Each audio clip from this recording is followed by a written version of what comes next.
The Archmage of the Crimson Tower dies in a chair. Not a throne, not a battlefield, just a rickety wooden thing with a short leg. He spent 300 years holding back the end of the world. He chiseled kingdoms out of chaos. He buried every friend he ever had, and then the candle of his life simply flickers out. He expects the void. Instead, he wakes up.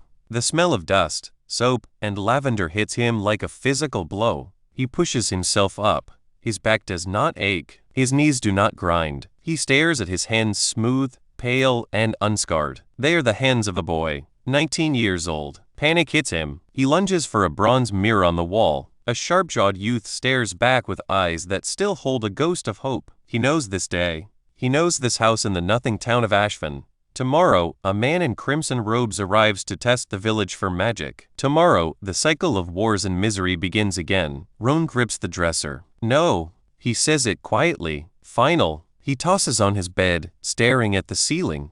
300 years of trauma, 17 assassination attempts, and 1 demon gate sealed while the world watched. He is done. He refuses the call. He refuses the power. He wants a life with no stakes, a quiet life.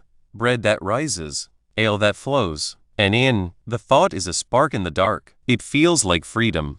At dawn, he leaves everything behind. He walks south, his young body surging with energy he had forgotten. His magical reserves are a pathetic, shallow puddle, but he is a master of theory. He shapes a simple ward between trees like a spiderweb, an impossible technique for this era. It costs him nothing. 12 days later, he crests a hill and finds it. Millhaven, a town so unremarkable it feels like a sanctuary. He finds an inn called the Rusty Compass.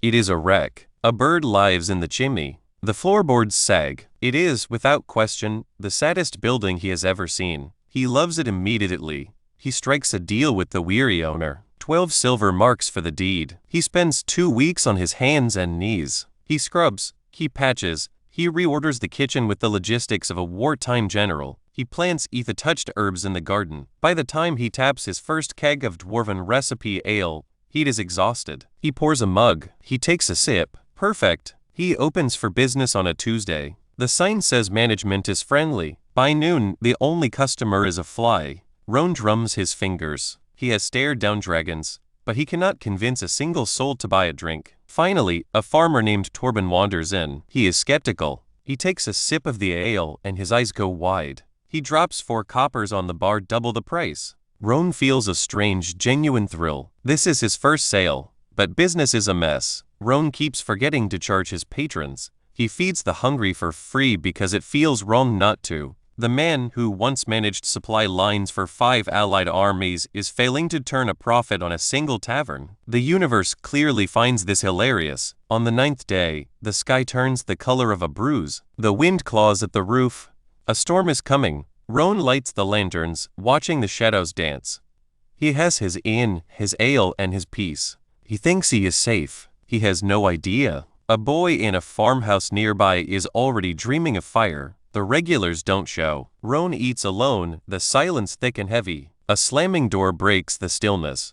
Rain pours in. A woman stumbles through the threshold, shoulder first, shivering under a heavy, mud-caked cloak. She clutches a leather satchel to her ribs like a heartbeat. Auburn hair plasters to her sharp cheekbones. Green gold eyes scan the room, the bar, the exits, the lanterns, the innkeeper. She looks like a woman who has been running for a long, long time. Please tell me you have a room, she says. Her voice is steady. 8 of them, Roan replies. All empty. She needs the stable. Her wagon has a fractured axle. Roan follows her out, ignoring the rain hammering against his skin. The wood is split, fractured along the grain. A carpenter would take 2 days. Roan doesn't have 2 days. He kneels, placing both hands on the beam.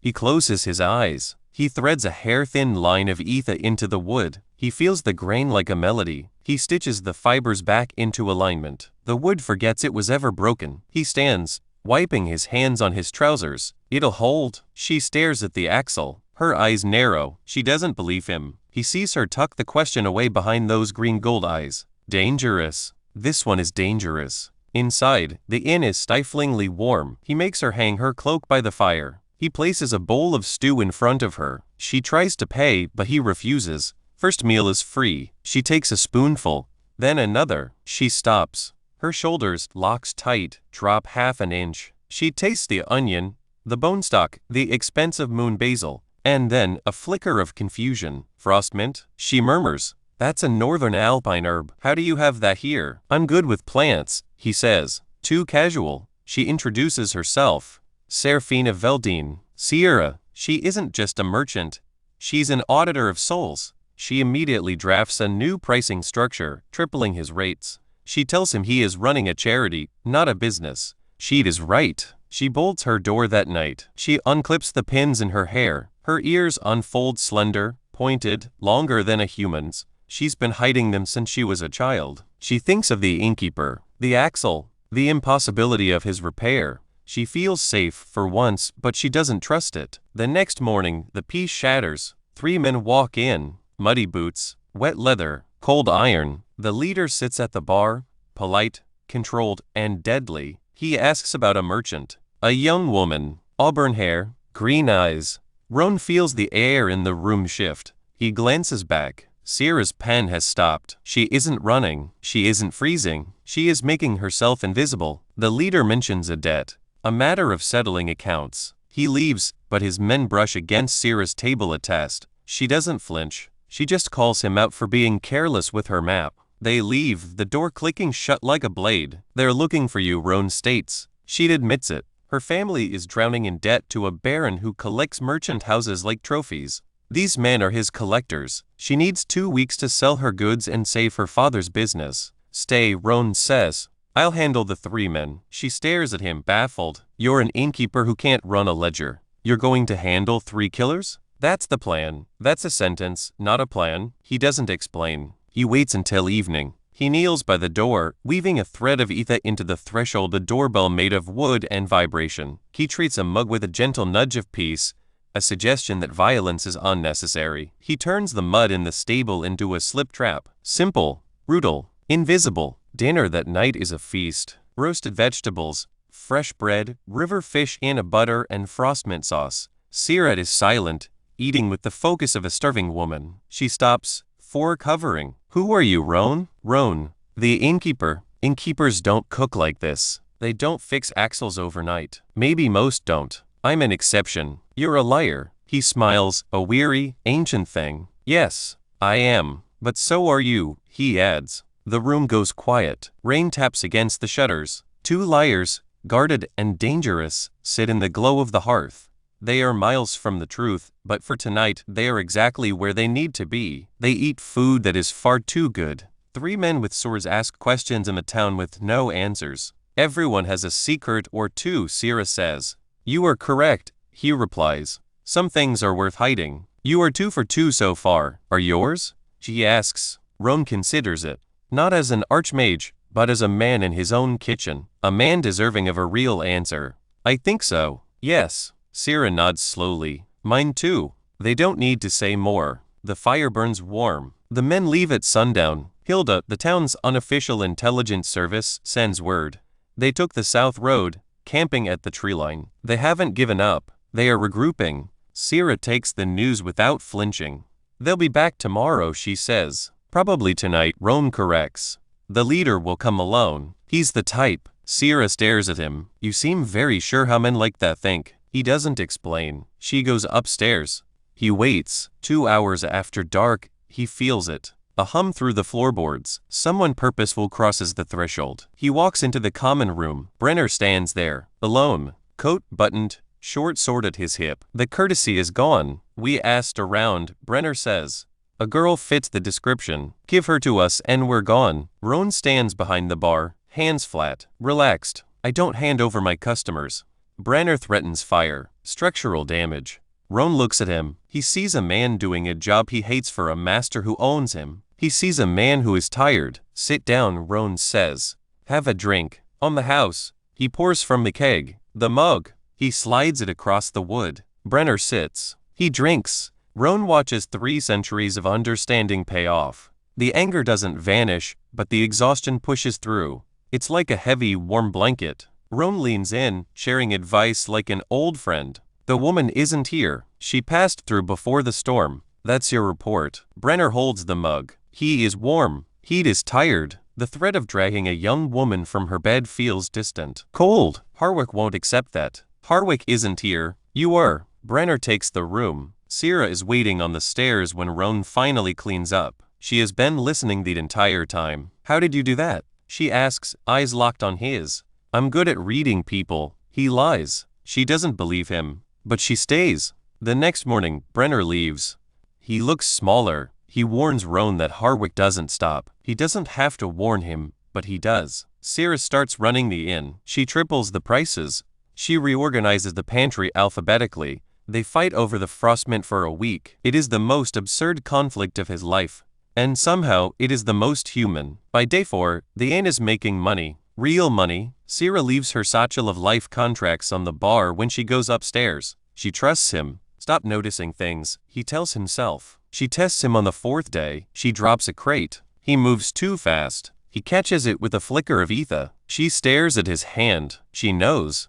That evening, the room empties. Roan is alone in the kitchen, chopping onions for tomorrow's stew. The sharp, pungent scent fills the air. His hands stop. A memory of a field kitchen. Mud. 23 wounded soldiers. A sergeant named Dalla. He cooked for them, then held the breach alone for 6 hours. 11 of them died. Dalla walked back, one arm missing, asking if there was any stew left. He blinks. The kitchen returns. The past is a weight he thought he had buried. But here, in the quiet, the weight of the living and the dead feels sharper than ever. The onions stick to the bottom of the pot. He stirs. 100 years of war, 100 years of rubble, 100 years of lonely command. He adds garlic, carrots, a splash of ale. He thinks of Dalla. She opened a bakery after the war. She made the worst bread on the continent. Customers loved her anyway. He smiles.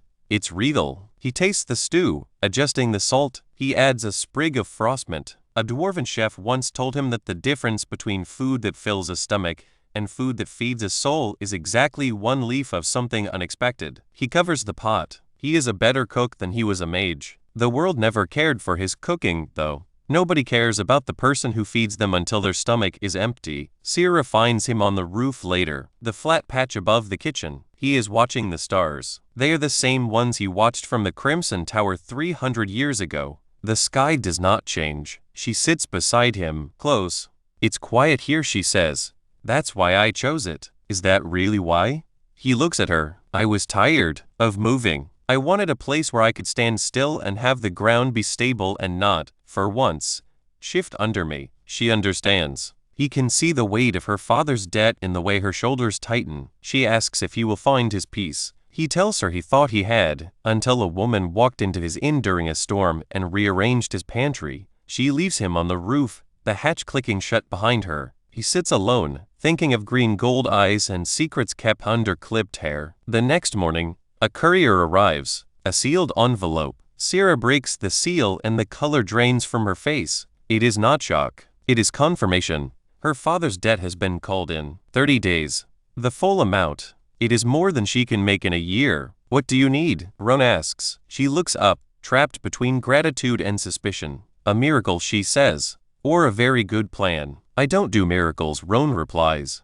But I've been told I'm decent at plans. They start tomorrow. Sierra is at the bar before sunrise. She drags Roan into the market. She moves like a general, cutting through the chatter, exposing the spice merchant's bluff, and brokering deals between strangers just to skim a cut. She is brilliant. She is a parasite. She is the only reason this inn might survive. They sit by the temple, eating roasted chestnuts. Sierra watches the crossroads. Wagons flow in and out, treating Millhaven as nothing more than a stop. She points with a chestnut. I don't want to be a rest stop, she says. I want to be the crossroads. She explains her plan. A trade board. A hub. She will turn the rusty compass into the reason people come to Millhaven. Roan looks at her, ambition burning behind those green gold eyes. She is a danger. He knows he can't say no to her. A cart rolls past. Mud tracks the stones. Roan notices the soil. It is dry. Deep-rooted dry. Southern soil. The drought has started. Grain prices will skyrocket. He tells her. She doesn't ask how he knows, she just starts walking. Then, he sees the boy. Thin, oversized shirt, eyes that scan the world like a hunter. The boy hooks 2 apples from a basket. Heat is good. He is starving. Roan tells Sierra he will handle it. He walks over. The boy tenses, ready to bolt. Roan sits on the wall, leaving space. Those are stolen, Roan says. Prove it. I have a farm. I don't need to steal. The boy lies with practiced pride. I don't need to, Roan replies. We know they're stolen. What do we do about it? The boy stares. There is no we. Roan, I own the rusty compass. The boy freezes. Recognition. The new place. With the ale, you're weird, Milo says. People are correct, Roan replies. He offers a deal. Dishwashing, hauling, sweeping. 1 meal per hour. The boy doesn't hesitate. He asks why. Roan says he needs help and the boy needs food. It's that simple. But nothing is ever simple for a 12-year-old. He gives his name, Milo. Roan doesn't smile. He just walks away, leaving the boy with an offer and space to breathe. Milo calls after him. What kind of food? The unreasonably good kind. Sierra is waiting at the square. She thinks Roan is insane for hiring a thief. Roan thinks he's just being pragmatic. He knows hunger, pride, and the ability to stay hidden are useful traits. They walk back to the inn, shoulders brushing. The next day, Sierra builds a trade board. 2 columns. Buying and selling. She isn't just running an inn anymore. She's building a market. She spots a livestock trader and a feed grain buyer. She makes the introduction, takes her cut, and leaves them both feeling like geniuses. Roan watches, stunned. He's negotiated treaties for empires, but he's never seen someone spin value out of thin air this fast. Milo shows up at 5:30. He doesn't knock. He washes dishes with a violent intensity, proving he can work. He breaks a bowl. It was structurally compromised, he claims. Sierra laughs. It's a warm, startling sound. Roan finds himself keeping track of it. He stops himself. That isn't normal behavior. Business booms. They are making real profit. But the numbers tell a darker story. The gap between their earnings and Baron Harwick's demands is a chasm. One family challenging Harwick is a dispute, Roan says. 6 families challenging him together is a scandal. He convinces her to wage a war of attrition, make the investigation cost more than the prize. Sierra is silent, realizing he's using military strategy to fight a merchant's battle. She starts writing the letters, names, routes, histories. She writes until she collapses at the bar, face pressed against the ledger. Roan finds her sleeping in the dark. He drapes a soft, wool blanket over her shoulders. She stirs, leaning into the warmth. He gathers the letters, 8 of them, and sets them aside for the courier. He looks at the frostmint jar. It's on her shelf now. He leaves it there. He goes upstairs, knowing the truth. This isn't a quiet life. It never was. He wakes at 4. The blanket is folded, precise and careful. The letters are gone. The battle has begun. The frostmint is on the lower shelf. His shelf. Sierra moved it back, somewhere between the dead of night and the first gray light of dawn. Roan stands in the kitchen, teat in hand, feeling a weight in his chest he hasn't carried in centuries. It's not the sharp, transient pull of attraction. It's heavier, quieter. He likes it. A courier arrives mid-morning with a letter from the guild. 2 farms hit south of town. Livestock torn apart, killed, and left to rot. Tracks match nothing in their books. The guild's adventurers went out, saw something, and came back pale and silent. They refused to talk about it. Roan reads the letter twice. He tucks it into his pocket. Whatever is out there is territorial. It's getting closer. Sierra spots the guild pin on the courier. She asks if it's bad news. He lies. She doesn't believe him. She says everything in the inn is her problem because she's the one running it. She's maddeningly, perfectly right. Garen Holt, the guild captain, limps into the tavern at midday. He's a man who used to be fast, leaning on a cane he pretends is decorative. He orders the ale everyone is whispering about. He doesn't mince words. He knows Gregor, the previous owner, was a fool. He knows Roan is paying attention. He asks what Roan thinks it is. Roan suggests a migration from the Dusklands. A monster. A natural disaster. He plays the simple innkeeper perfectly. Garen leaves, cane tapping a rhythm on the stones. Sierra hasn't looked up once, yet she says, he doesn't believe you. Nope. Joining a long list. Milo shows up at 3, quiet and tense. Something got into his goat pan. No killing, no eating, just screaming goats and dead grass in a perfect circle. A shade wisp. A creature that shouldn't exist this far north for another 3 years. The border is leaking. Roan tells him to stay at the inn. He waits until deep night. He slips out through the kitchen, locking the door. The south road is a frozen, metallic-smelling stretch of emptiness. He finds the wisp in a fallow field. It drifts like smoke, a pulsing dark core that leeches the life from the grass. It senses him. It turns. Roan doesn't waste energy. He doesn't throw fire. He points one finger. A needle-thin lance of ether strikes the wisp's core, reversing its internal cycle. It shudders, unravels thread by thread, and dissolves into the cold air. The field is just a field again. He walks home. Milo is waiting on the garden wall in the moonlight. He hasn't been able to hear the humming since the wisp dissolved. He asks if it will come back. Roan tells him that one is gone. But he doesn't tell him the whole truth. It wouldn't help. Sierra is waiting for him when he slips back inside. She's been up, watching. She cleans the branch scratch on his arm, her fingers cool and steady. One of these nights, she says, you're going to walk out that door and not come back. She grips his arm. Her hands are shaking. Promise me, she says. I'll tell you, he promises.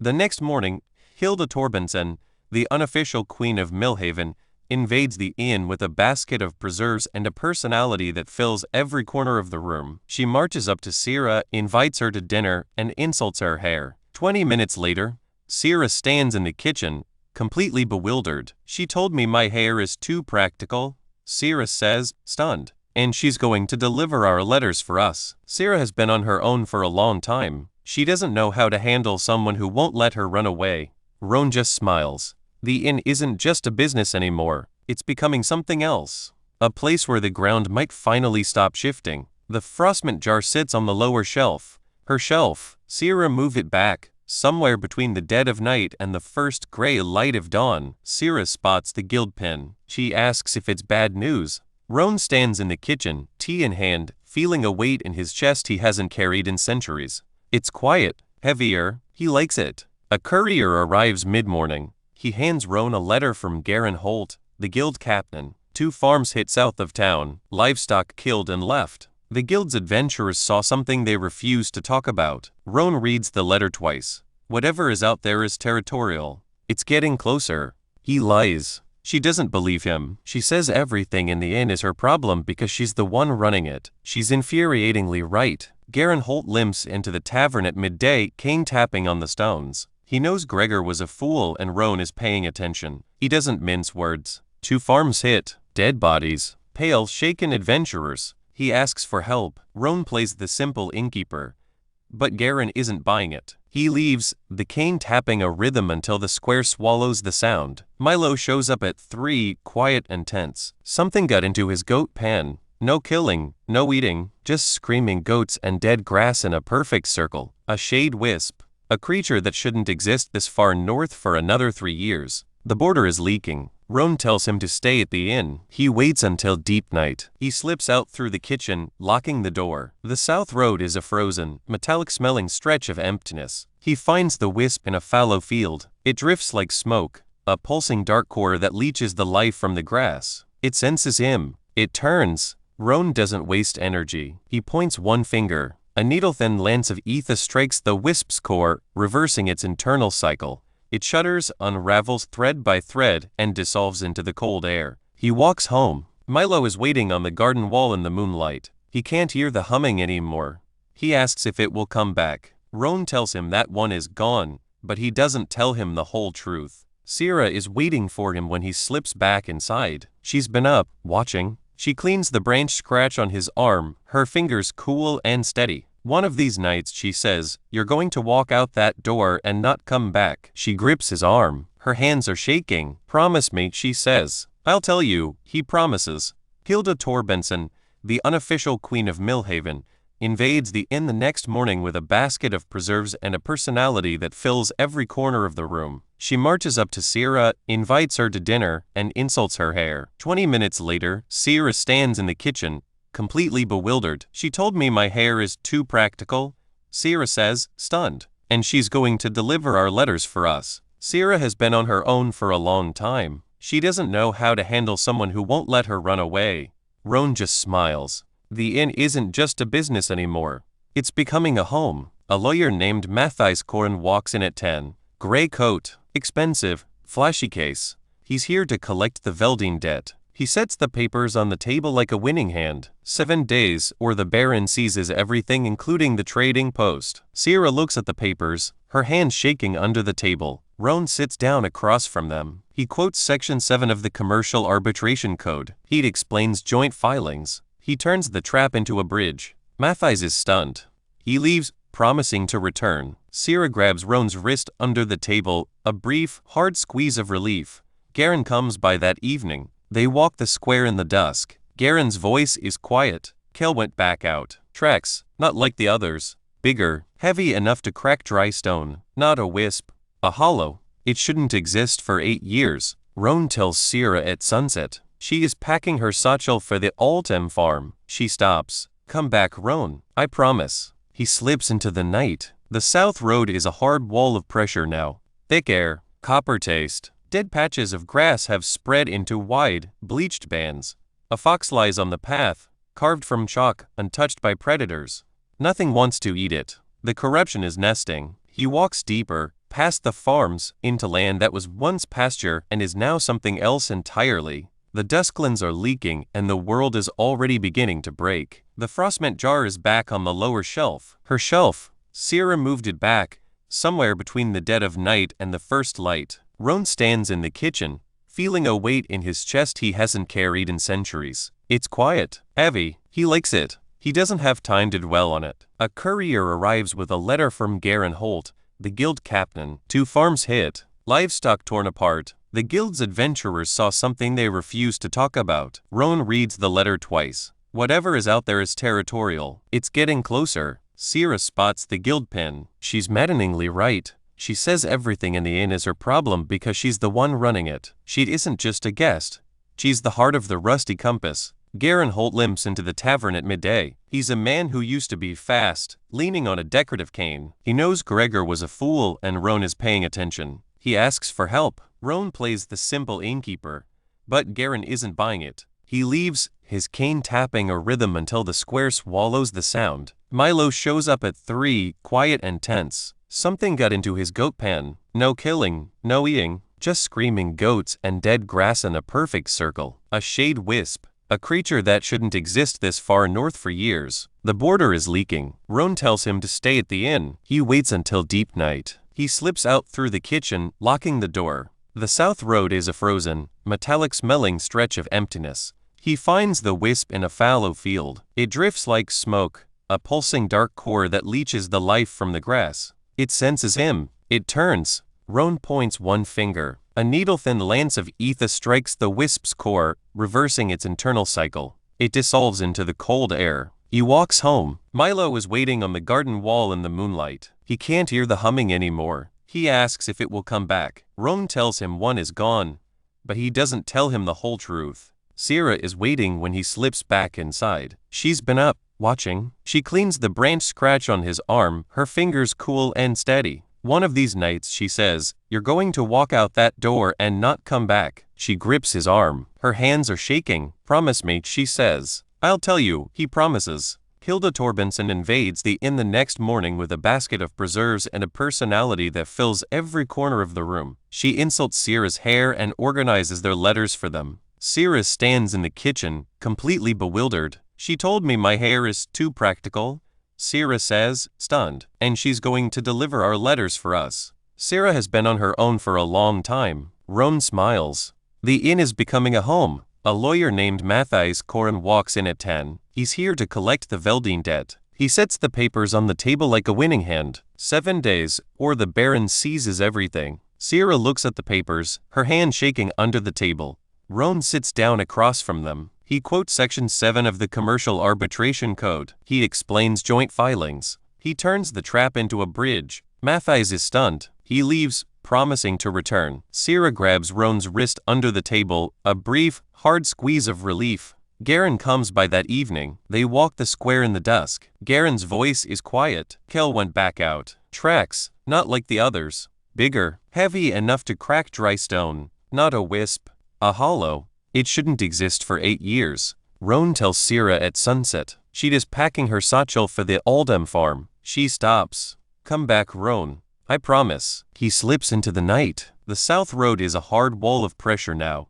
Thick air, copper taste. Dead patches of grass have spread into wide, bleached bands. A fox lies on the path, carved from chalk. The corruption is nesting. He walks deeper, into land that was once pasture and is now something else entirely. The dusklands are leaking. The world is beginning to break. Sierra leaves at first light. She rides east, the mare's hooves clattering on the road. The sun is gray. The fields are quiet. She thinks about what she saw in the field. It wasn't a man, not entirely. Around the man she knew was something else, something that stood in a crater of its own making, and looked as if the destruction were routine. She turns the sentence over in her mind. Is the cook, the innkeeper, the man who brought her tea the lie? Or is the man in the field the truth? She decides she doesn't know which is real. She suspects he doesn't either. She rehearses her pitch for the Oldham farm. It's perfect. It's ruthless. It's the Veldine method. She puts her existential crisis into a mental box and locks it away. She arrives at noon.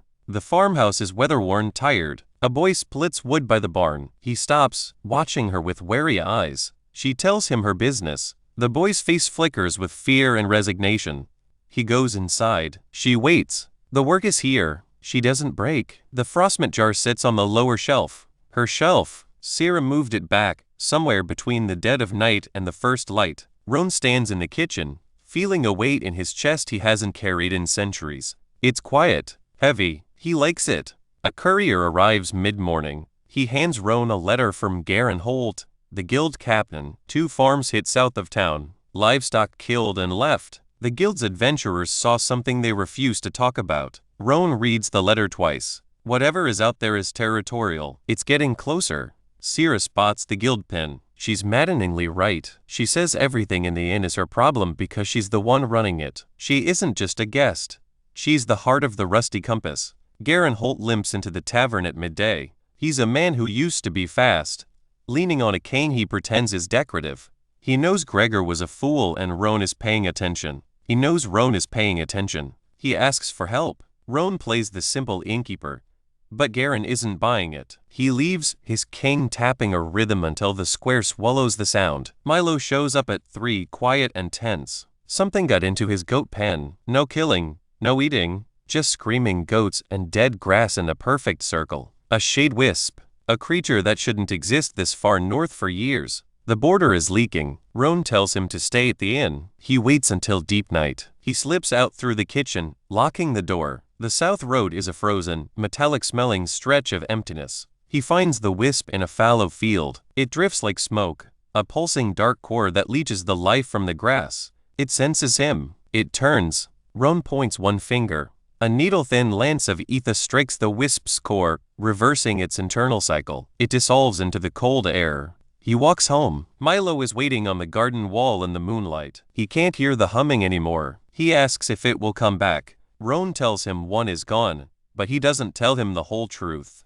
Sierra is waiting when he slips back inside. She's been up, watching. She cleans the branch scratch on his arm, her fingers cool and steady. One of these nights, she says, "You're going to walk out that door and not come back." She grips his arm. Her hands are shaking. "Promise me," she says. "I'll tell you," he promises. Hilda Torbenson invades the inn the next morning with a basket of preserves and a personality that fills every corner of the room. She insults Sierra's hair and organizes their letters for them. Sierra stands in the kitchen, completely bewildered. Sierra has been on her own for a long time. Roan smiles. The inn isn't just a business anymore. It's becoming a home. A lawyer named Matthijs Koren walks in at 10. He's here to collect the Veldine debt. He sets the papers on the table like a winning hand. 7 days, or the Baron seizes everything. Sierra looks at the papers, her hands shaking under the table. Roan sits down across from them. He quotes Section 7 of the Commercial Arbitration Code. He explains joint filings. He turns the trap into a bridge. Matthijs is stunned. He leaves, promising to return. Sierra grabs Roan's wrist under the table, a brief, hard squeeze of relief. Garen comes by that evening. They walk the square in the dusk. Garen's voice is quiet. Kel went back out. Trex, not like the others. Bigger, heavy enough to crack dry stone. Not a wisp. A hollow. It shouldn't exist for 8 years. Roan tells Sierra it's sunset. She is packing her satchel for the Oldham farm. She stops. "Come back, Roan. I promise." He slips into the night. The south road is a hard wall of pressure now. Thick air, copper taste. Dead patches of grass have spread into wide, bleached bands. A fox lies on the path, carved from chalk. The corruption is nesting. He walks deeper into land that was once pasture and is now something else entirely. The dusklands are leaking. The world is beginning to break. Sierra leaves at first light. She rides east, the mare's hooves clattering on the road. She thinks about what she saw in the field. It wasn't a man, not entirely. Around the man she knew was something else, something that stood in a crater of its own making. She decides she doesn't know which version of him is real. She rehearses her pitch for the Oldham farm. It's perfect. It's ruthless. It's the Veldine method. She puts her existential crisis into a mental box and locks it away. She arrives at noon. The farmhouse is weather-worn, tired. A boy splits wood by the barn. He stops, watching her with wary eyes. She tells him her business. The boy's face flickers with fear and resignation. He goes inside. She waits. Milo agrees to go with her. He is a boy who knows how to survive. He packs his things with the studied casualness of someone who wants to be needed. They ride out at dawn. Roan watches them go, the inn feeling suddenly, painfully large behind him. He is alone. He sits at the bar, tea cooling in his hands. The kitchen smells of yeast and warm bread. He dozes. He dreams of Lyra, stone walls, a chipped blue cup, the scent of burnt bread and the sound of her laugh. She wasn't just a love. She was a witness. She stayed, knowing exactly what he was, until the time ran out. She didn't leave. She was taken. He wakes in the dark. The shop is silent. He thinks of Sierra. He thinks of the bolt she left open. The rule was always distance. The rule was the slide of a bolt in the dark. But the bolt is open. He stands, a man who knows the cost of being seen, and waits for the return of the only person who hasn't walked away. Roan pulls the hot loaves from the stone oven. The scent of fresh yeast and warm flour fills the modest kitchen. He rests his palm flat against the blistering crust. This simple smell unlocks a heavy vault of memory. It hurts. A tiny kitchen from 2 centuries ago floods his mind. Lyra stands by a scarred table with flour on her pale cheeks. She loved him completely. He watched her grow frail while his youth remained untouched. Time was cruel. Her life faded at 68. He scattered her ashes into the clean mountain wind. He promised never to love a fragile thing again. Now he sits alone, terrified. Hooves clatter on the cobblestones at sundown. Sierra walks through the door with a genuine, tired smile. Merk Aldem signed the folio. 6 signatures are complete. Unbelievable. Milo slips inside right behind her. He sits at the bar,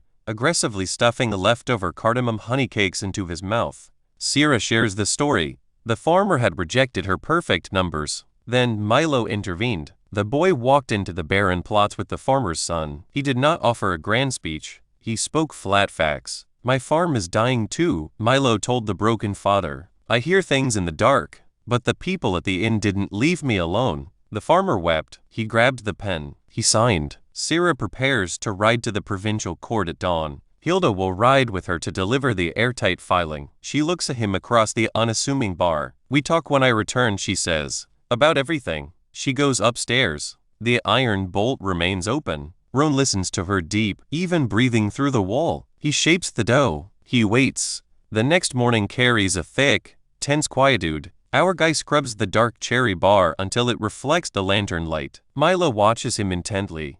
You are nervous, the kid barks. Busted. The boy takes his honey cakes outside to read to the goat. Brick the goat ignores the reading and eats the rosemary patch. Roan polishes the same clean glass for the 4th time. The hours drag. Endless. The front door creaks wide in the early afternoon. Sierra enters, her coat covered in pale road dust. The court accepted the papers. Harwick's collection is frozen. Victory. She sits across from him, the bar a barrier between them. Her green gold eyes lock onto his face. How long have you been lying to me? Straight to it. Since the night you walked in, Roan says. His voice carries the weight of 3 centuries. She asks if he is dangerous. Yes, he replies. Are you dangerous to us? No, he says. Never. Her rigid shoulders drop half an inch. She knows he weaves falsehoods only to shield the found family. She hints at her own hidden secrets. Roan's hand hovers on the wood. An ancient reflex commands him to keep his distance. Do not love what you will outlive. Unexpectedly, Sierra closes the gap. She places her cool fingers deliberately over his hand, a silent choice. She lets go and opens her ledger to track the next play. The game continues. The inn has found its rhythm. The bread rises before dawn, the ledger opens, and the regulars shuffle in at their appointed times. Milo claims his spot at the bar, reading with fierce, stubborn focus. He isn't just surviving anymore. He's learning. He's starting to care. Rome cooks a feast one evening. Lamb, rosemary, honey-glazed vegetables. He makes enough for 12, but only 6 sit down. It feels like a memory from a battlefield the night before an offensive. He watches them. Torben, Hilda, Marin, Sira, Milo. A found family built on ale and arguments. He realizes he hasn't felt this sense of belonging in a very long time. He shares a piece of his past with Sira that night. He tells her of a woman named Dalla. She lost an arm in the war, kept her head high, and made terrible bread. He tells her he spent a lifetime learning to love things that break. Sira doesn't pull away. She holds his hand, a brief, deliberate choice. They sit on the roof under the stars, shoulder to shoulder, sharing the weight of their own histories. Milo screams in the night. Roan finds him shivering, gripped by a nightmare of fire. From me, the boy whispers. Roan keeps watch until dawn. The boy is terrified. The world is breaking, and Milo is the first to feel it. A new man enters at 10. Pale, gray coat, sharp eyes. He isn't here for an ale. He represents the Baron. He serves papers 7 days to respond, or the Veldine assets are seized. He eyes the tray board with hungry intent. He knows what Sira is building. Roan sits down, calm and dangerous. He quotes Section 7 of the Commercial Arbitration Code. He suggests a joint filing. The lawyer is stunned. Roan knows too much. He sees the trap, turns it into a bridge, and sends the man packing. Sira squeezes his wrist under the table, hard. She knows exactly what he just did. Garen finds them that night. The guild found more tracks. Not wisps, something heavier, something that cracks stone. It's a hollow, a monster from the future, a calamity that shouldn't be here for years. The timeline is shattered. Roan tells Sira at sunset. She packs her bag for the Aldam farm. Come back, Roan, she says. Promise me. He promises. He slips into the night. The south road is a wall of pressure. He finds the creature in the fields. It's huge, dense, a void of corruption. He pulls Etha through the bedrock itself. The earth erupts in blue-white light. The creature detonates in a blinding, silent flash. He walks home, bleeding, empty of magic, shaking. Sira watches him from the field's edge. She saw it all. The destruction, the impossible power. The man who has done this 1,000 times. She doesn't scream. She doesn't run. She walks to him and lets him lean on her. She is rigid, but she stays. They walk home in a heavy, fragile silence. She bolts her door, but leaves it unlocked the next morning. She is deciding to stay. Life returns to the inn. Milo cooks an egg and burns it into a blackened disk of regret. Sira laughs. It is a warm, bright sound. A silver ink adventurer rides into the square at sunset. He is sharp-jawed, well-armed, and carries the scent of someone who expects the world to move for him. He looks at Roan with gray, bright, predatory eyes. I've heard the innkeeper knows everything, the man says. The inn goes silent. The new normal just ended. The common room freezes. Kale stands in the center of the tavern. He wears a practice-ready smile. His sword hilt is wrapped in fresh cord. He's here for the bounty on the south road. Roan pours him an ale, slow and deliberate. No rush. The air feels thick. Kale drinks the ale. His eyes widen. He orders another. Garen limps in, confirming the bounty details livestock destroyed, wisps appearing, and something wrong with the land. Kale listens, his eyes scanning south through the window. He's a pro. He calculates terrain like a game of chess. 3 days, Kale says. If there's a source, I'll find it. Roan cooks dinner that night. Braised lamb with rosemary and juniper. The kitchen smells like a life worth living. Kale eats like a starving man, then laughs a genuine, unguarded sound. Milo watches, eyes wide, seeding a future he hadn't imagined before. A sword, a bounty, a life on the road. Roan feels a knot of pride and dread tighten in his chest. The inn grows quiet. Kale talks about rock trolls and healer partners he left behind. The loneliness of the road is in his voice. Sira watches from her ledger, silent and predatory. She assesses him, names his tactics, and decides he's not a threat. Roan pours Kale's ale a little thin. He's territorial. He won't admit why. They sit together after the house empties. Garen presses Kale on his experience with the Dusklands. Kale admits the corruption is spreading faster than the manuals say. He glances at Roan. You'd know more about that than I would, innkeeper. Roan gives nothing away. Kale leaves at dawn. He is silver-inked. He is reckless. He is headed for the exact spot where Roan fought the Hollow 3 weeks ago. Roan watches him ride south until he vanishes. Come back, he thinks. Not a prayer, just a fact. A courier arrives with a letter. Sierra reads it. She pales. Her hands fidget with the teacup. My father is coming, she says. The Veldine Patriarch is on his way to Millhaven. He knows about the court filing. He knows someone saved his family's legacy. He is stubborn. He is protective. He will walk into the rusty compass and look for the truth. Roan decides to play the simple innkeeper perfectly.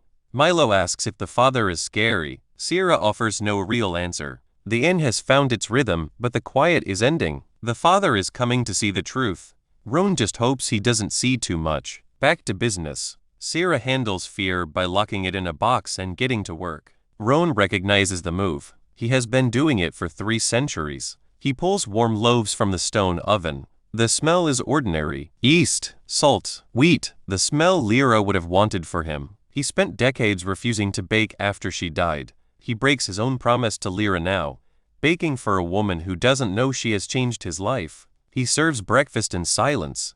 The inn settles into a steady, unforced rhythm. The regulars arrive like clockwork. Milo guards the end of the bar, reading a history of Salmir commercial law with the intensity of a general. He is angry that good men lose money because no one tells them the truth. He is not a thief anymore. That evening, Roan cooks a feast for no reason at all. Lamb shoulder with rosemary, honeyed vegetables, and fresh bread. He sits at the head of the table. He watches them. Torben, Hilda, Marin, Milo, and Sierra. The room hums with life. It is the feeling of a camp before a battle. Why does it feel the same? There is no war tomorrow. After the regulars leave, Sierra pours 2 ales. She sits at the bar. You're good with him, she says. She means Milo. I was angry like that once, Roan admits. Hungry, convinced the world owed me an explanation. He tells her about Dalla, the sergeant who lost an arm in the war. She didn't look at his power. She looked at his stew. She told him it was good. She showed him he had value. Lyra had stayed until the time ran out. The others had simply left. Sarah listens. She doesn't push for the rest of his secrets. She just stays. They climb to the roof. The sky is vast, indifferent, human-sized problems shrinking against the stars. Sierra tells him about her mother. She was 6 when she died. She only has pieces of her. I have her eyes, she whispers. She asks if he has lost someone like that. Too many, he says. She moves closer, shoulder to shoulder. The weight between them is not empty. Milo wakes screaming. He isn't awake yet. He cries out about fire. Everything was burning, he gasps. The town, the fields, the inn. From where? Roan asks. From me. Roan stays in the doorway until dawn. The boy sleeps, but the ground outside hums with a cold, metallic hunger. A stranger walks into the inn the next morning. Gray coat, tailored, expensive. A lawyer named Matthias Corin. He represents Baron Harwick. He slaps papers on the bar. 7 days to respond. 7 days, or the Veldine assets are seized. Roan sits down across from the shark. He quotes Section 7 of the Commercial Arbitration Code. He explains joint filings. He turns the trap into a bridge. Matthias is stunned. Sierra squeezes Roan's wrist under the table, hard. She knows exactly what he just did. Garen the guild captain comes by that evening. They walk the square in the dusk. Garen's voice is quiet. Kel went back out. Tracks, not like the others. Bigger, heavy enough to crack dry stone. Not a wisp, a hollow. It shouldn't exist for 8 years. Roan tells Sierra at sunset. She is packing her satchel for the Oldham farm. She stops. Come back, Roan. I promise. He slips into the night. The south road is a hard wall of pressure now. He finds the creature in the fields.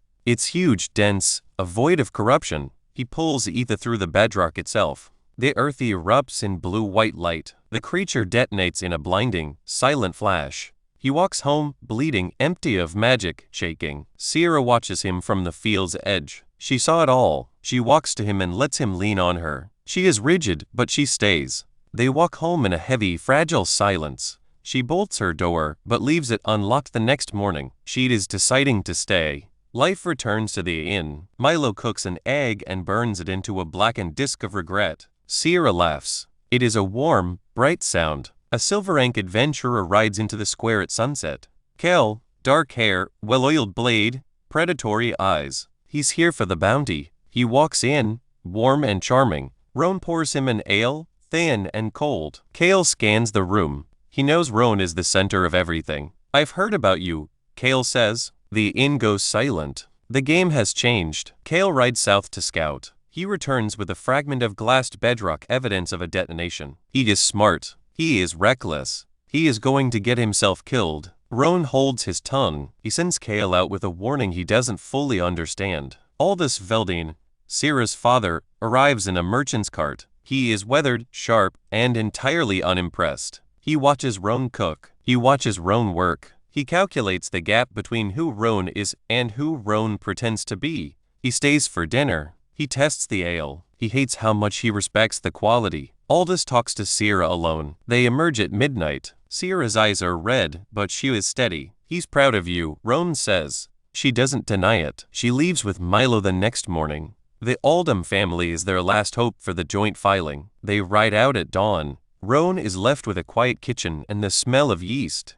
They return at sundown. Syrah is smiling. The father signed. The filing is complete. Roan stands behind the bar, looking at her. She isn't bolting her door tonight. She looks at the frostmint on the lower shelf, then at him. Everything is settled. Or so he thinks. Syrah finds a reassignment notice in the court filings. Brenner, the collector. He isn't gone. He's coming to Millhaven. He's coming to finish the job. Brenner is back. He isn't here to collect. He's here to stay. He's been given a residency stipend and a clear directive, surveillance. Syrah maps out the strategy on paper. First the scout, then the pressure, finally force. He'll burn the inn down before he lets it become a symbol of defiance. They have time, but not much. Roan watches her pen move. Copper light catches her hair. She is exhausted. He smiles, a quiet, genuine thing.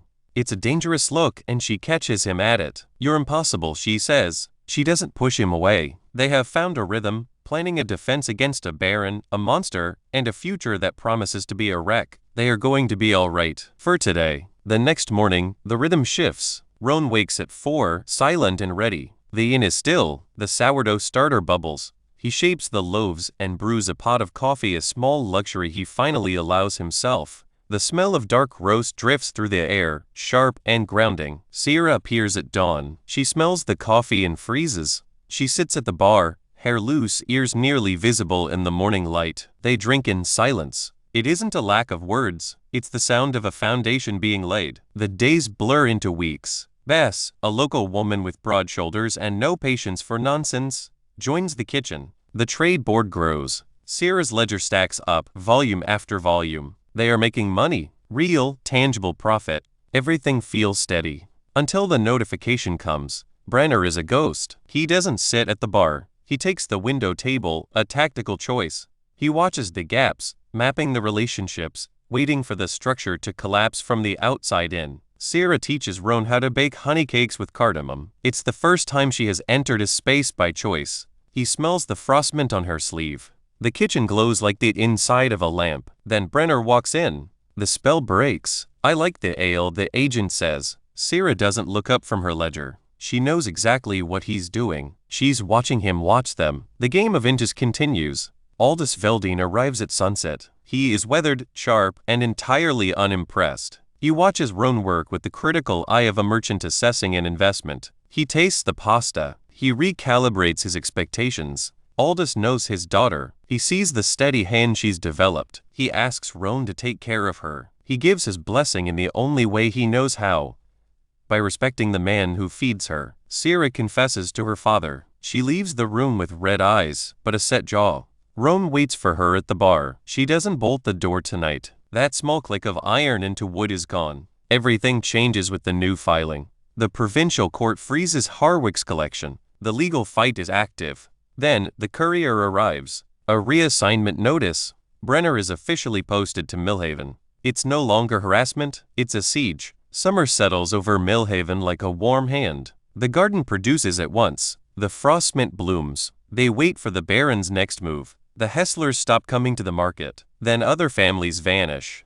Milo notices the gaps before anyone else. He tracks the silence like a hunter. The Baron is buying, breaking, or scaring them away. Brenner sits at the window table, mapping the pressure points. He isn't a collector anymore.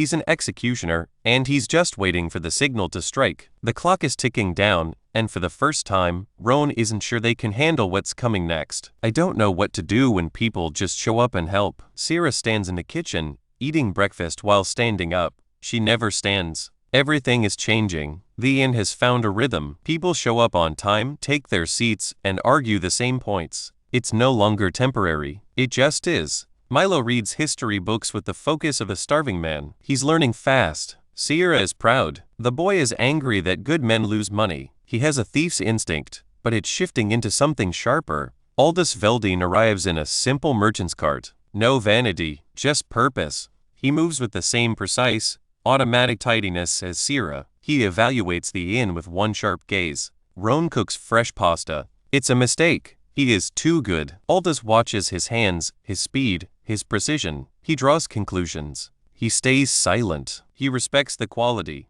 He hates the mystery. That evening, Aldous corners Milo. He tests the boy's mind. Milo dismantles an indexing system with ease. Aldous smiles. The merchant recognizes a superior mind. Plans are changing. They sit together after the feast. The merchant and the soldier, they weigh each other up. Aldous realizes Roan is the one constant in his daughter's life. She's happy, he whispers. He asks Roan to keep doing whatever it is he's doing. Roan promises. It's an intention, not a word. Sierra cries after her father leaves. She is dry-eyed, steady, and sharp. She isn't bolting her door anymore. She has decided to trust. However, the next morning, the rhythm shatters. Harwick arrives. He doesn't bring fists. He brings warmth. He eats. He laughs. He compliments the lamb stew. He treats people as equals because it costs him nothing. It is a performance so polished it's terrifying. He leaves. The mask slips. The smile dies. Sierra knows the next play. He'll buy off the Hesslers. Then the Brands. He'll collapse the filing from the outside in. Roan watches her pen move. She is writing war. The next few weeks are a blur of market days and ledger lines. Sierra organizes. Roan cooks. Milo grows up. But Brenner is watching. He maps their edges. He finds the pressure points. He finally strikes with an invitation. Dinner. Alone. Sierra goes. She wears the green shirt. Her armor. She doesn't look back. Roan waits in the dark kitchen. He cooks. He works. He breathes. She returns at midnight. Her eyes are dry. Her hands are steady. She was offered everything. Debt forgiven. Money. Power. A life without struggle. She said no. Then she lets her hair fall. She reveals the pointed tip of her ear, a half-elf in Salmir. Harwick used it as a weapon. He held it over her like a knife. Roan isn't surprised. He knew. He suspected. You've known for months? She gasps. I suspected. He corrects. She is furious. She is terrified. She is standing in his kitchen, stripped of her armor. She asks for the truth. Roan refuses. He cannot open that door yet. She bolts her door in the dark. The sound of iron against wood is a final verdict. He spends the night in the kitchen, the dough warm under his hands. He remembers Lyra. She stayed until time ran out. She knew what he was, and she chose the middle, not the end. The next morning, everything is quiet. Sierra is already gone. Roan stays behind, the inn feeling suddenly, painfully large. The flower on the counter takes the shape of his hand. He waits for her to come back. He knows the rule. He knows the cost. He chooses to stay. Unexpectedly, a silver rank adventurer rides into the square. Kale. He is sharp, reckless, and heading straight for the south road. He returns with a fragment of glassed earth. A hollow. Roan sends Kale out with a warning. Then Sierra's father arrives for a final visit. He sees the inn. He sees his daughter. He leaves, satisfied. Sierra finds the reassignment notice. Brenner is posted to Millhaven. It's a siege. She looks at the ledger. She looks at Roan. The game is rigged. The Baron is here. The deadline is closing in. Roan sits in the dark. He checks his magic, counting arrows before a march. The inn is quiet, but the air smells like ozone and impending ruin. He is ready. Aldous eats, stares at Roan's hands, and files the mystery away for later. Milo is a genius, and he's doing it on purpose. Sierra tells him to stay at the bar, be polite, and play the role of the observant boy. He doesn't say a word, but he spends the afternoon devouring a history of Salmir's commercial law. He is prepping for something. Aldous Veldine arrives at dawn in a simple merchant's cart. No vanity, just purpose. He is a weathered man with the same sharp, steady gaze as his daughter. He inspects the herb jars and the ale barrels with a practiced eye, silently cataloging Roan's competence. The inn is packed. Milo watches from his stool, his jaw set. Roan cooks fresh pasta, his hands moving with an age-old precision that Aldous notes instantly. He is a merchant. He knows how to wait. After dinner, Aldous pulls Milo aside. He asks about the index system. Milo tears the book's indexing apart with ruthless, logical clarity. Aldous is floored. He looks at his daughter, then back at the boy. Plans are changing. The two men, the soldier and the merchant, settle in for a final drink. Garen, the guild captain, joins them. Aldous extracts the truth about the South Road's corruption without ever asking a direct question. Roan plays the part of the weary innkeeper perfectly. Aldous leaves with a final, pointed observation. Roan isn't where he belongs, but he's doing exactly what he intends to do. Sierra cries after her father leaves. She sits at the bar, hands steady, eyes dry. She isn't bolting her door, she is deciding to stay. Unexpectedly, the Baron arrives. He walks in like he owns the place. He's warm, he's charming. He talks about farming with Torben and trade with Sierra, and he's so genuine it hurts. He stays for 2 hours, drinking ale and leaving a wake of doubt behind him. He isn't fighting, he's winning. When he leaves, the smile vanishes. The cold, calculating stillness returns. He's already working. Hilda confirms the truth. He's going to buy off the Hesslers family by family. Sierra sits in the dark, writing. The clock is ticking. She goes to the Baron's lodgings. The night is heavy. She returns, satchel empty of the sign filing. The Baron offered everything. Debt forgiven, power, a trade representative role. She said no. She reveals her deepest truth. She pulls her hair back, showing the pointed tip of her ear. A half-elf. A secret she's hidden her entire life. Harwick knew. He held it over her like a knife, waiting until the very end to use it. Roan sees it all. The wound, the fear, the years of hiding. He doesn't pull away. He tells her he knew. He suspected. He promises to make sure the Baron never uses it. He sneaks into the guest house at midnight. He uses an ancient, layered working to blur his face. He confronts Harwick in the dark. He lets his true power slip. The candles die. The floorboards groan. The earth itself hums a cold, violent warning from beneath the South Road. Harwick is shattered. He leaves Millhaven by dawn. Roan returns, shaking, to find Milo threshing in a nightmare. The boy whispers that the thing under the farm looked at him. It knew he was there. The corruption is no longer sleeping. It is watching. Sierra finds Roan in the kitchen. She cleans the blood from his temple. She doesn't scream. She doesn't run. She leans into him. She needs to be alone, but she isn't leaving. She's just catching her breath before the storm. Kale returns.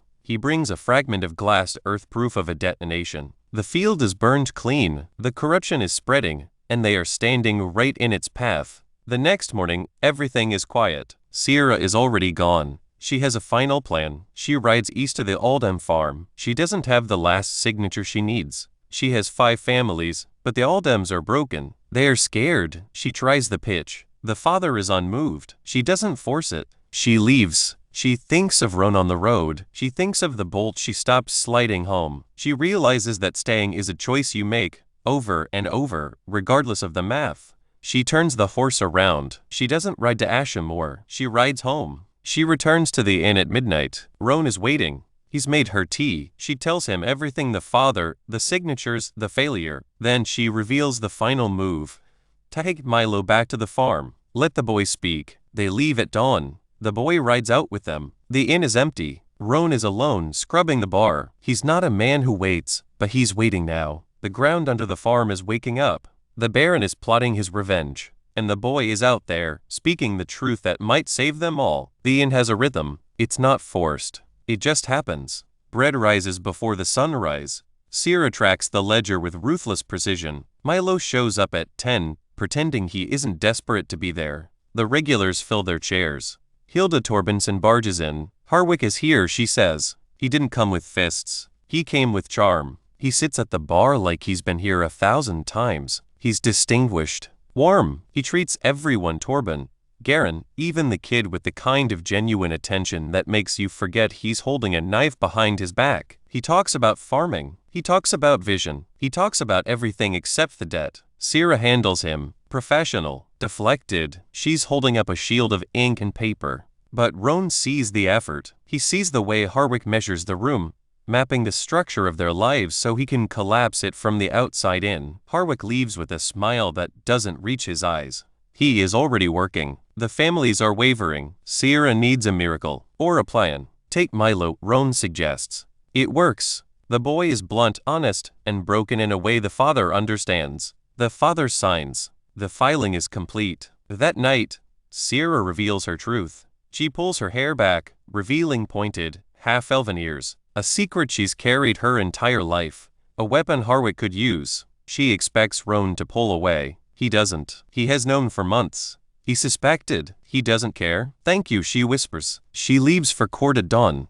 The inn is quiet. Roan is left alone with his thoughts and the weight of a 100-year-old promise. He is tired of pretending he's just a man who makes bread. But he stays. Everything changes on a Thursday. A small, black stray walks into the rusty compass.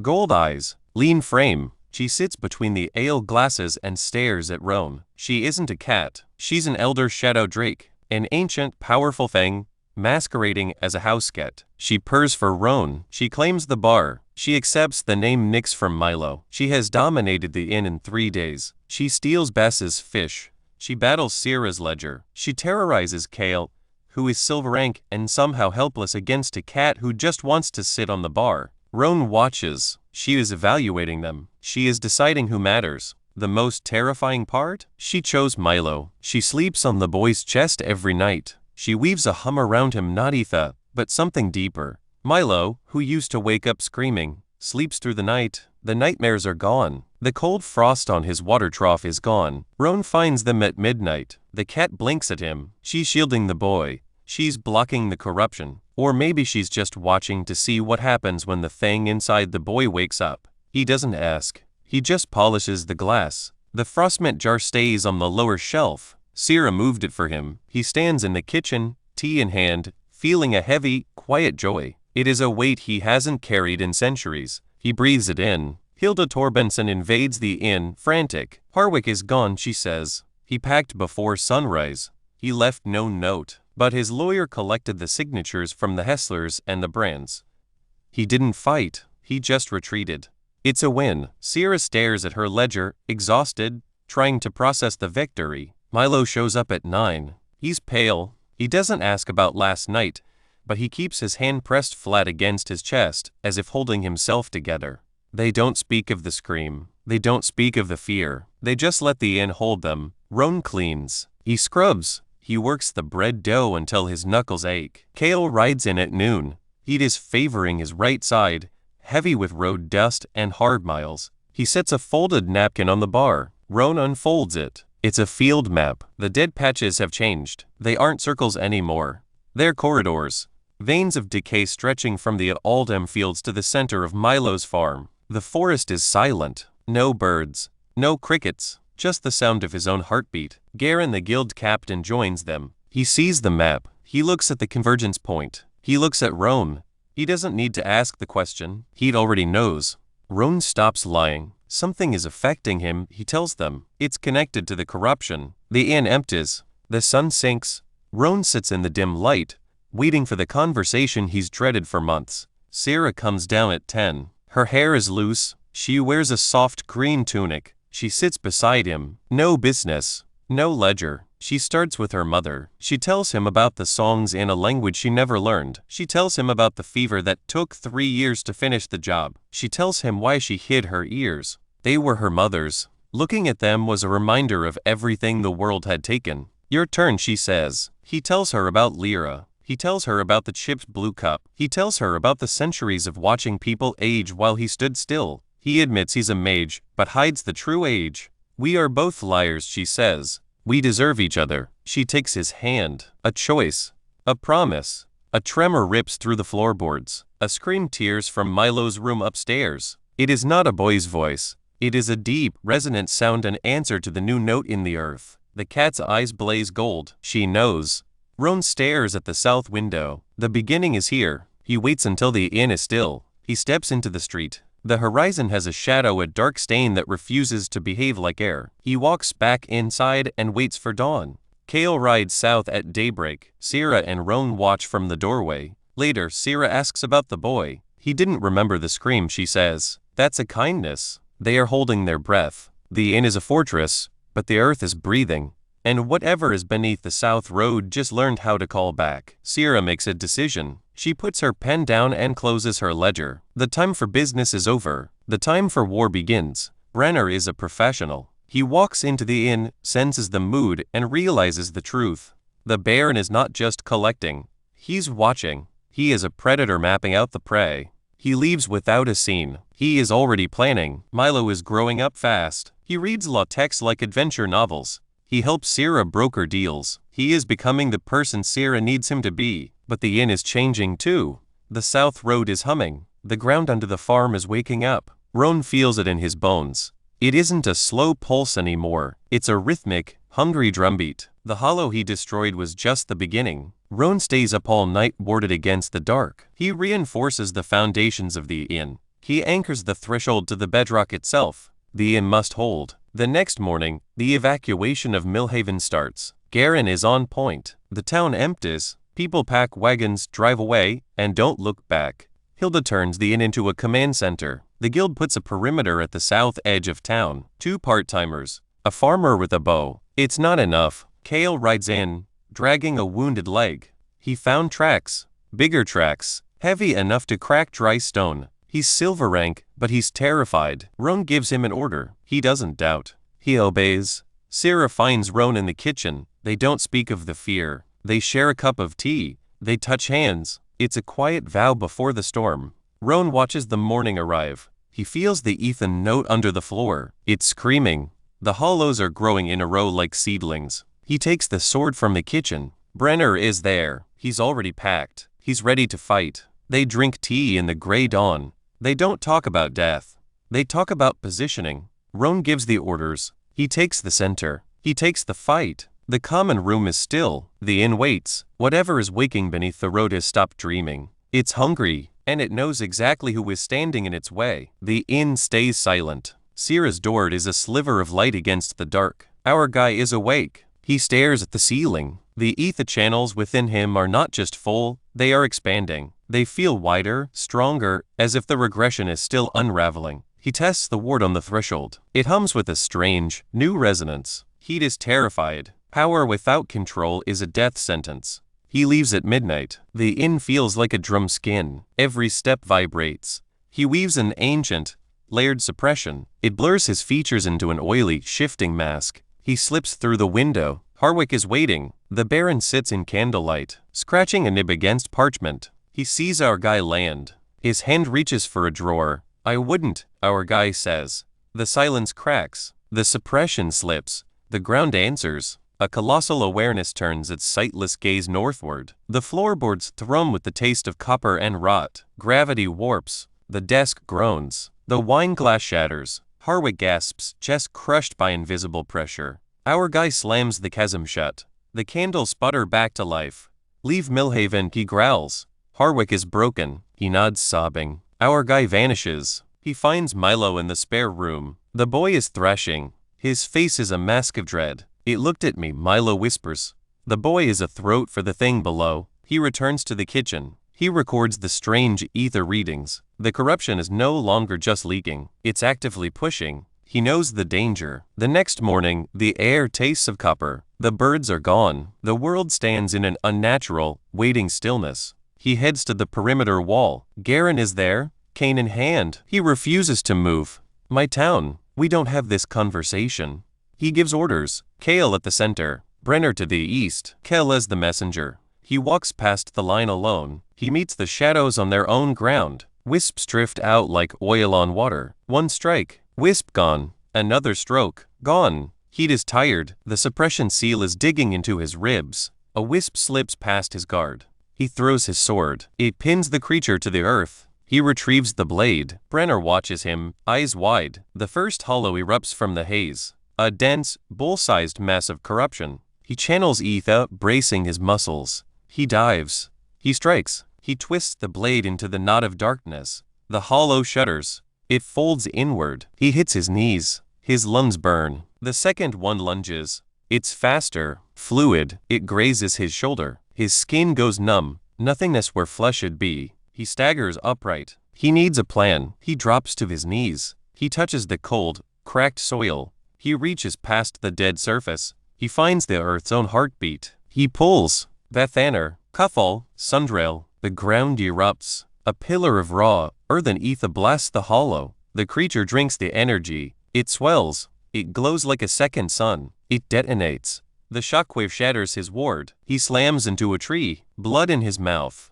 Ears ringing. The field is quiet. It's fused glass now. The haze has vanished. He is empty. Sarah stands there, hair loose, boots white with ash. She watched it all. The destruction, the impossible light. She walks to him, her movements measured, formal. She doesn't comfort him. She takes his weight. She bears the burden of the walking home. Don't talk yet, she whispers. He doesn't. Inside, he collapses on the bed. She cleans the blood from his brow. She says she isn't running. She says she needs to be alone. She bolts the door. He wakes to the smell of bread. He stands in the dark. The inn breathes around him. Milo screams in his sleep. Not a boy's voice. A deep, impossible sound. The creature is answering the boy. Roan stands. He screams. A word tears from his throat, a forbidden spell. Baltakan. The hollow vanishes. More come. He walks to meet them. Drevon. Space folds. They are crushed. He walks south, his body failing. The corruption field turns to glass under his boots. A massive, towering column of dark energy rises. Found you, it whispers in his skull. He throws his last spear of light. The void drinks it. The entity grins. He collapses. Heat is in the white space. The presence speaks. You have what you need. Use it. He speaks a word from before time. The blur of silence spreads. The entity recoils. It folds back into the earth. The scene closes. He crawls through ash. He reaches Sierra. She is cold. Her lips are blue. Her pulse is faint. She opens her eyes. You were loud, she whispers. He holds her. She is alive. The inn settles. He sleeps. He wakes up. He hides his journal. He bakes the bread. The darkness is waiting. He is ready. Milo chews his bread. He says he will stay out of the way. Sierra disagrees. She tells him to be at the bar, to answer questions, to be himself. He reminds her of her own stubborn, unfair-hating younger self. He spends the afternoon reading trade law. It is his way of preparing for the coming storm. Aldous Veldine arrives the next day in a simple merchant's cart. No vanity, just purpose. He is broad, sharp-eyed, and moves with the same automatic tidiness as his daughter. He inspects the herb jars and the ale barrels, silently cataloging Roan's competence. He sees the source of the river in his daughter. The inn is full that evening. Garen sits at his stool, watching the south road. Hilda brings strawberry preserves and gossip. Maren reads in her chair. Roan cooks. He roasts lamb with rosemary. He glazes parsnips in honey. The kitchen is thick with the scent of a home he hasn't had in centuries. He allows himself to serve a feast that is technically too much for the crowd. He does it because he wants them all at one table. Just remembering. Sierra catches him watching. She doesn't ask. She just holds his gaze. Aldous pulls Milo aside after dinner. He quizzes the boy on the trade book. Milo dismantles the indexing system with brutal, logical clarity. Aldous is floored. He looks at his daughter. He looks at the boy. He recognizes a superior mind. The family resemblance is undeniable. Aldous and Garen drink at the end of the bar. They weigh each other up. The merchant and the soldier. Aldous realizes Roan isn't the simple innkeeper he pretends to be. He tells him to keep doing what he's doing. He gives his blessing in the only way he knows how, by respecting the man who feeds his daughter. Sierra and Aldous talk upstairs. The door closes. Roan waits. He doesn't listen. He polishes glasses that don't need cleaning. Sierra comes down. She is red-eyed but steady. Her father is proud. He sees she is safe. He sees she is steady. He is leaving her in a place that feels like a home. They sit at the bar. She drinks tea. She mentions the strawberry preserves. I think Hilda's already gotten to him, she says. They share a small, quiet moment. They are a family that didn't choose each other, but they are here. He banks the fire. He goes to bed. He doesn't dream of Lyra. He doesn't dream at all. The frostmint is on the lower shelf again. Sierra moved it back. Sometime between falling asleep and waking, she decided to stay. She didn't bolt her door. She decided. A courier arrives at dawn. A letter from the guild. 2 farms hit south of town. Livestock torn apart. The guild's adventurers refuse to talk about what they saw. Roan reads it twice. He tucks it away. It's territorial. It's getting closer. Sierra stares at Roan. She knows he's lying. She says everything in this inn is her problem. She is infuriatingly right. Garen arrives at midday. He limps on a cane he pretends is decorative. He asks for help. Roan plays the part of the simple innkeeper, but Garen is a veteran who knows when he's being handled. He leaves, the cane tapping a rhythm until the square swallows the sound. Milo is pale. Something got into his goat pen. No killing, just screaming goats and dead grass in a perfect circle. A shade wisp. A creature from the future. The border is leaking. Roan tells him to stay at the inn. He slips out through the kitchen at midnight. The road is cold and tastes of metal. He finds the wisp in a fallow field. It drifts like smoke, a pulsing core of wrongness.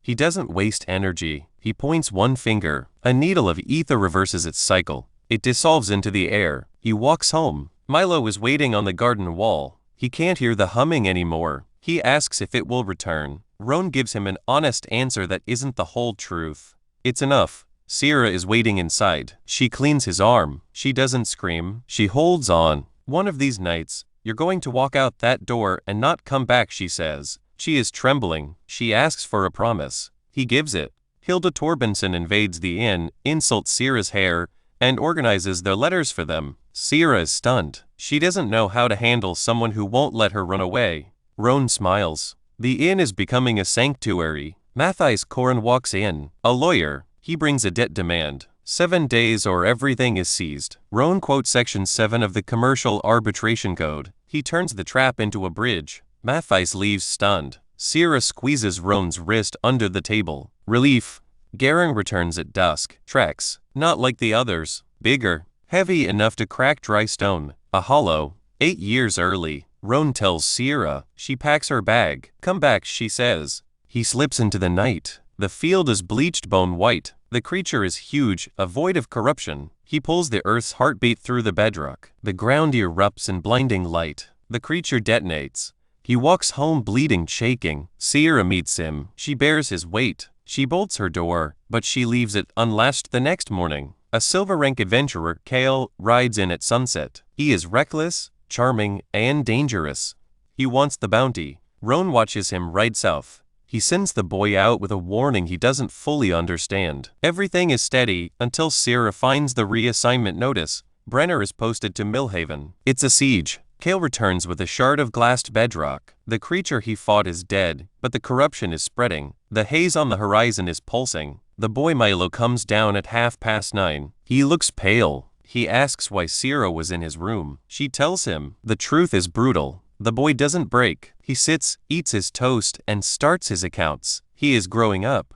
Kale returns from the field, dragging a wounded leg. He found something. The patterns aren't circles, they are roads. Veins of decay leading straight to Milo's farm. The end is coming. It's moving, and it's hungry. Velandair has arrived. She is a corruption researcher with ink-stained fingers and inquisitive eyes. She asks for a room. Roan gives it to her. She is a danger. He knows it. She tests his wards. He lets her. She finds the listening stone under the bar. He puts it back. Let her listen. He will feed her an innkeeper's life. She has no idea who she is sitting across from. The inn is full on a cold night. Hilda brings preserves. Garen drinks his ale. Kale tells his heroic lies. Sierra watches everything. Velan lights a candle with a thread of ether. A test. Roan stands there, glass in hand, cold as stone. He doesn't flinch. He is just a man pouring tea. She leaves him alone for a while. She has learned nothing she can use, and that is the trouble. He hasn't flinched, but there are 2 reasons a man might not flinch. Either he is no mage, or he is good enough not to show it. A perfectly ordinary man and a perfectly trained one look the same drying a mug. Garen sits with his back to the wall, as always. He waits for a gap and asks the question, what happens when you find whatever's responsible for the corruption? It gets dealt with, Velan says. Mercy for the people. Mercy for the corruption beings too. It just doesn't always feel like that. She believes it. That is what Roan takes to the end of the night. She is not playing a part, and she is not cruel. Behind her eyes there is only the warm certainty of a person who has decided, all the way down, that the thing she does is a kindness. The tower's purpose is almost holy to her. She caught 2 mugs to entertain a room, lit a candle to see whether the innkeeper would jump, and then told the people who loved him, gently, exactly what she does to men like the one she has come to find. She does not know it is the innkeeper pouring her drinks who is the one she is meant to deal with. He means to keep it that way. Sierra watches him from her table. She has already weighed the risk. It's a mercy, she says later. Her words linger in the warm room. Roan works behind the bar, but his mind drifts to a wet, grassy field from a lifetime ago. A young mage, hands open, power spent, surrendered. Roan had spoken for him, asked for mercy.